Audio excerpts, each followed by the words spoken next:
रामकृष्ण हरी माऊली आपण पाहिलं तर गेल्या आठवडाभरापासून संत तुकारामांची आणि माऊली ज्ञानेश्वर माऊलींची पालखी जी आहे ती देहू आणि आळंदीवरून प्रस्थान झालेली आहे।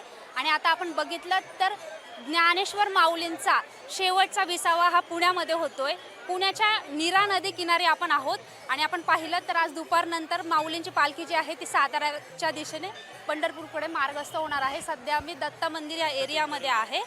तर आपण बघितलं तर वेगवेगळ्या प्रकारचे एलिमेंट्स जे आहेत या वारीमध्ये होत असतात। त्याच प्रकारे रांगोळी काढणारा एक स्पेशल ग्रुप आहे, जो विशेष ग्रुप आहे, जो आळंदीपासून पंढरपूरपर्यंत रांगोळीची सेवा जी आहे ती एक प्रकारे देत असतो। यातून वारकऱ्यांना प्रचंड असा आनंद मिळत असतो। आपल्यासोबत एक दादा आहेत, काय नाव आपलं? ज्ञानेश्वर रामचंद्र जाधव आणि रामकृष्ण हरी ताई तुम्हाला. रामकृष्ण हरी. आपल्या याच्या ग्रुपचं नाव काय? माऊली आर्ट्स म्हणून आहे, आळंदी ते पंढरपूर सेवा आहे. कधीपासून करतात सेवा? म्हणजे जवळजवळ आता 15-16 वर्ष झालं, पण वारीला 26 वर्ष झाले. आई वडील वारकरी होते आणि माझ्या हातात टाळ होते. काय मिळतं ही सेवा करून? मिळतं काय? समाधान या शब्दाचा अर्थ, खरा आनंद काय आहे ते समजतं आणि जीव थकत नाही का? पांडुरंग करून घेतो. कसा करून घेतो? कसे देतो ते ऊर्जा? कशी आता देतो? माझ्या आनंदातनं, माझ्या शब्दातनं मी व्यक्त नाही करू शकत, पण ते करून घेतो. आणि आजपर्यंत इतक्या वर्ष म्हणजे कधीच सेवेखंड नाही पडलेला. एवढ्या वर्षापासून तुम्ही करताय, जे लोक तुमच्या सोबत कशा प्रकारे साथ देतात तुम्हाला? आता कोणी मला पाणी आणून देतं, कोणी रामकृष्ण हरी करतात, मग काही जण सावलीला या म्हणतात, काही काही खाऊ देतात, चॉकलेट्स देतात, काय देतात आणि आशीर्वाद देतात. तर मला असं वाटतं की हा जो आशीर्वाद आहे, हा जो आनंद आहे ना, हा वारीतच मिळतो. तुम्ही किती मोठ्या श्रीमंत घरात राहा, पण हे वारीचं सुख विकत घेऊ शकत नाही. काय पण पांडुरंगाच्या चरणी काय साकडं घालणार या वर्षी? काय साकडं घालणार? सगळ्यांचं आरोग्य चांगलं राहू दे, मोबाईलचा कमी वापर करा आणि निसर्गाचा जास्तीत जास्त, आणि आपली परंपरा व्यवस्थित राहू दे, शेतात सुखावून दे त्याला पाऊस वगैरे जे आहे, कारण शेतकरी आहे तर आपण आहोत.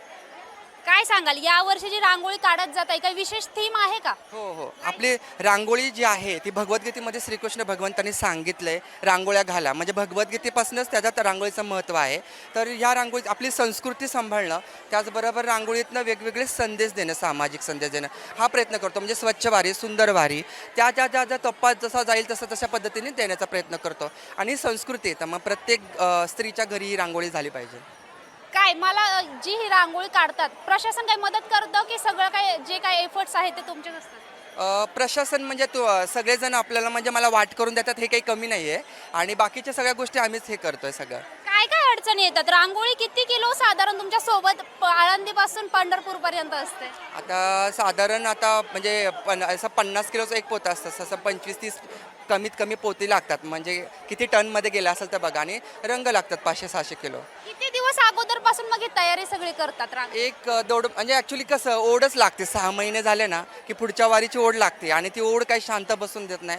मला असं वाटतं हे पांडुरंगच करून घेतो आणि असंच करून घ्यावं, आणि मला असं वाटतं माझं भाग्य आहे. काय नाव आपल्या ग्रुपचं म्हणालात? ज्ञानेश्वर माऊली आर्ट्स.